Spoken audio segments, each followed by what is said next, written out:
આરટીઆઈના નામે તોડબાજી કરતા શખ્સો સામે મુખ્યમંત્રીએ કડક વલણ અપનાવ્યું છે। તમામ મંત્રીઓને મુખ્યમંત્રી ભૂપેન્દ્ર પટેલે સૂચના આપી છે। આરટીઆઈના નામે તોડબાજી કરતા તત્વો સામે પોલીસ ફરિયાદ કરવા સૂચના આપી છે। મિલીભગત હોય તેવા સરકારી અધિકારીઓ સામે પગલાં ભરવા પણ તાકીદ કરી છે। આરટીઆઈ એક્ટિવિસ્ટ મહેન્દ્ર પટેલ સામે કાયદાકીય કાર્યવાહી કરવા મુખ્યમંત્રીએ સૂચના આપી છે।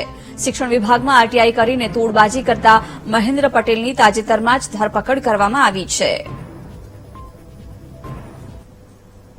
કોઈપણ આરટીઆઈના નામે આરટીઆઈ એક્ટ એ સ્વાભાવિક રીતે ક્યાંય નાની મોટી ખોટું થતું હોય અથવા તો ક્યાંય ધ્યાન દોરવા જેવું હોય તો માહિતી માંગવાનો જે અધિકાર છે એના નામે જે હાટડીઓ ચાલતી હોય એ બંધ જ થવી જોઈએ એવો આદરણીય ભૂપેન્દ્રભાઈનો મક્કમ નિર્ધાર પણ છે। અને તમે જોયું હોય તો હમણાં 1-2 દિવસ પહેલા જ આવી એક બનાવની અંદર રેડ સાથે રેડ હેન્ડેડ આપણે એના ઉપર કાર્યવાહી પણ કરી છે।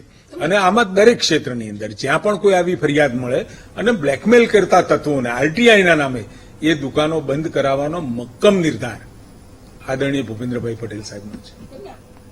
વિગતો સાથે સંવાદદાતા મેહુલ જોડાઈ ગયા છે। મેહુલ, આરટીઆઈ એક્ટિવિસ્ટ મહેન્દ્ર પટેલ સામે કાર્યવાહીની સૂચના અપાઈ છે, શું અપડેટ છે?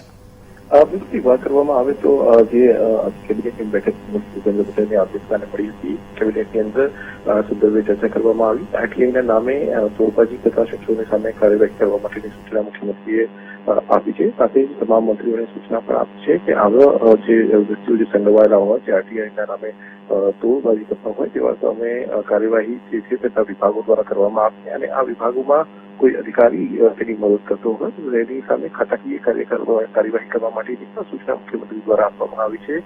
મહત્વનું છે કે થોડા દિવસ પહેલા જ શિક્ષણ વિભાગમાં એક આ સંદર્ભે બાબત સામે આવી હતી અને મહેન્દ્ર પટેલ નામના આરટીઆઈ એક્ટિવિસ્ટની ધરપકડ કરવામાં આવી હતી જેને શાળા પાસેથી લાખો રૂપિયા જે છે તે ઉઘરાવ્યા હતા અને જે આરટીઆઈ કરીને મળેલી વિગતોના આધારે આ તોડબાજી કરવામાં આવી હતી એટલે કડક વલણ અપનાવવા માટેની સૂચના મુખ્યમંત્રી દ્વારા આપવામાં આવી છે। બિલકુલ મેહુલ, આભાર જાણકારી આપવા બદલ।